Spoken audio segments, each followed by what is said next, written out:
Chapter 10. On Being an Inspired Messenger. Experiences as God's Messenger Recounted. For half a century I have been the Lord's messenger, and as long as my life shall last, I shall continue to bear the messages that God gives me for His people. I take no glory to myself. In my youth the Lord made me His messenger, to communicate to His people testimonies of encouragement, warning, and reproof. For 60 years I have been in communication with heavenly messengers, and have been constantly learning in reference to divine things, and in reference to the way in which God is constantly working to bring souls from the error of their ways to the light in God's light.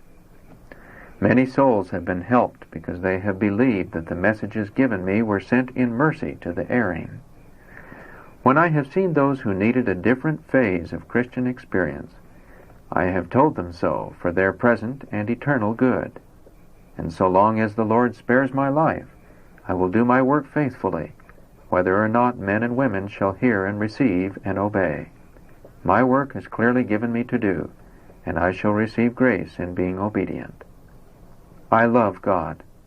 I love Jesus Christ, the Son of God, and I feel an intense interest in every soul who claims to be a child of God. I am determined to be a faithful steward so long as the Lord shall spare my life.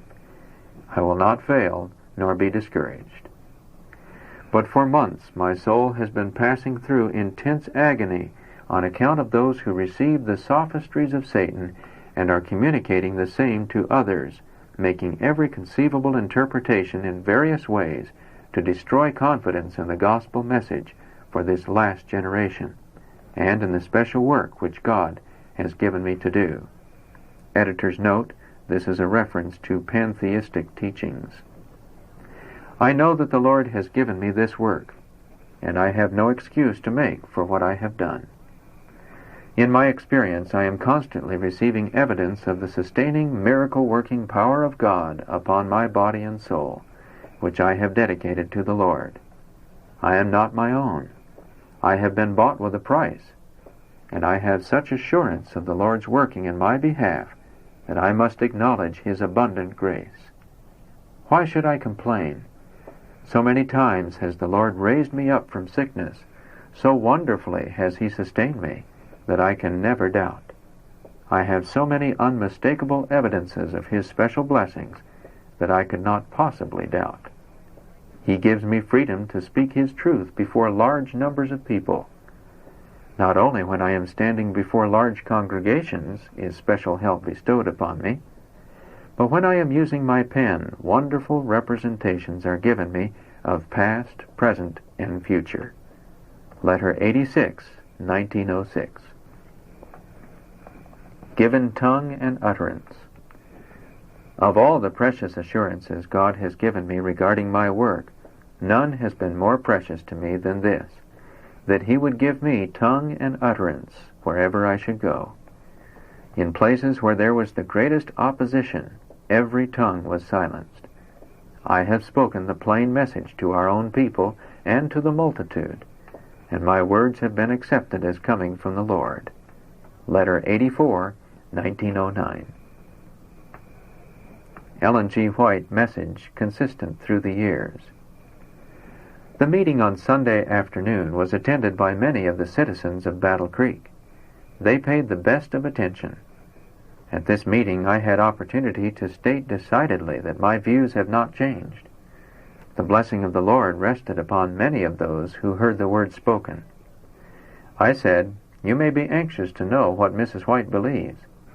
You have heard her speak many times.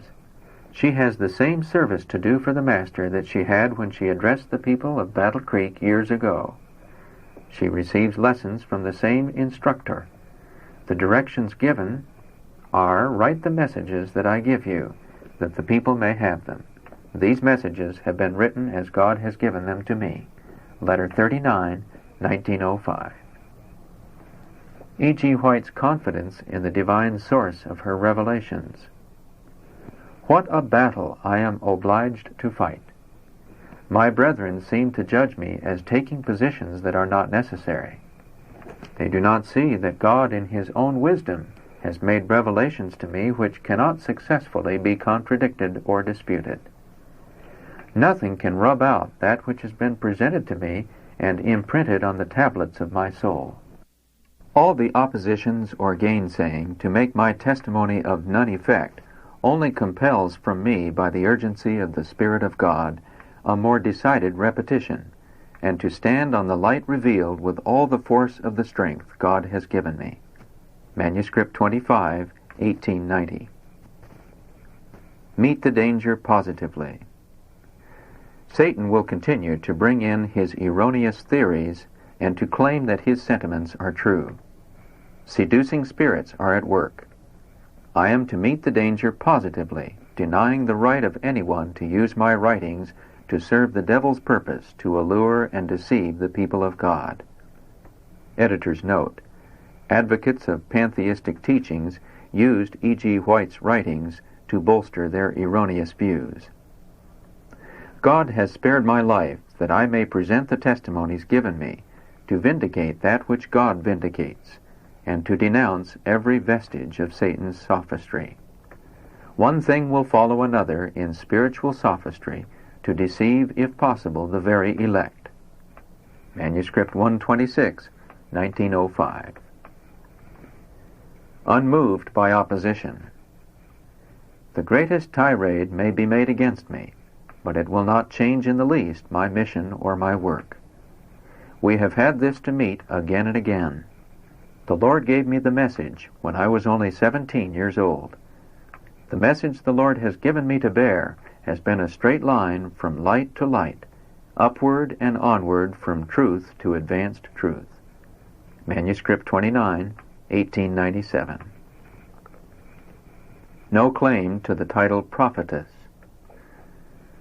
During the discourse at Battle Creek, October 2, 1904, I said that I did not claim to be a prophetess.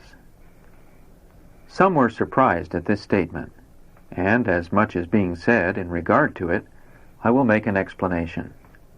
Others have called me a prophetess, but I have never assumed that title. I have not felt that it was my duty thus to designate myself. Those who boldly assume that they are prophets in this our day are often a reproach to the cause of Christ. My work includes much more than this name signifies. I regard myself as a messenger, entrusted by the Lord with messages for His people. Letter 55, 1905, in Selected Messages, Book 1, pages 35 and 36. The work of a prophet and more. I am now instructed that I am not to be hindered in my work by those who engage in suppositions regarding its nature, whose minds are struggling with so many intricate problems connected with the supposed work of a prophet. My commission embraces the work of a prophet, but it does not end there. It embraces much more than the minds of those who have been sowing the seeds of unbelief can comprehend. Letter 244, 1906, addressed to elders of the Battle Creek Church. See Selected Messages, Book 1, pages 34 to 36. No self-vindication. My heart feels very sad that Brethren J and K have taken the position which they have. You may inquire, what effect does this have upon you? Sorrow only, sorrow of soul, but peace and perfect rest and trust in Jesus.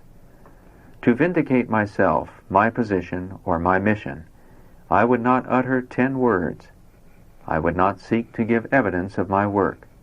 By their fruits ye shall know them. Matthew 7:20. Letter 14, 1897. Leaving consequences with God. I am sometimes greatly burdened in the night season. I rise from my bed and walk the room, praying to the Lord to help me bear the burden, and say nothing to make the people believe that the message He has given me is truth. When I can lay this burden on the Lord, I am free indeed. I enjoy a peace that I cannot express. I feel lifted up, as if borne by the everlasting arms, and peace and joy fill my soul. I am again and again reminded that I am not to try to clear away the confusion and contradiction of faith and feeling and unbelief that is expressed. I am not to be depressed, but am to speak the words of the Lord with authority, and then leave with Him all the consequences.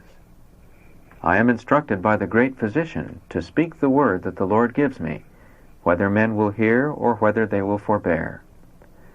I am told that I have nothing to do with the consequences, that God, even the Lord Jehovah, will keep me in perfect peace if I will rest in His love and do the work He has given me. Letter 146, 1902. Will not confess the sins known only to those involved. Your brethren, or many of them, do not know that which you yourself and the Lord know. I have determined that I will not confess the sins of those who profess to believe the truth, but leave these things for them to confess. Letter 113, 1893. E.G. White benefited by the message given. I long to speak to large congregations, knowing that the message is not of myself, but that which the Lord impresses upon my mind to utter. I am never left alone when I stand before the people with a message. When before the people there seems to be presented before me the most precious things of the gospel, and I participate in the gospel message and feed upon the word as much as any of the hearers. The sermons do me good, for I have new representations every time I open my lips to speak to the people. I can never doubt my mission, for I am a participant in the privileges and am nourished and vivified, knowing that I am called unto the grace of Christ. Every time I set forth the truth to the people and call their attention to eternal life which Christ has made possible for us to obtain, I am as much benefited as they with most gracious discoveries of the grace and love and the power of God in behalf of His people in justification and reconciliation with God. Manuscript 174, 1903. The privilege of being God's messenger. I am very thankful that the Lord has given me the privilege of being His messenger to communicate precious truth to others. Letter 80, 1911. After Ellen White's death, E.G. White's writings to continue to witness.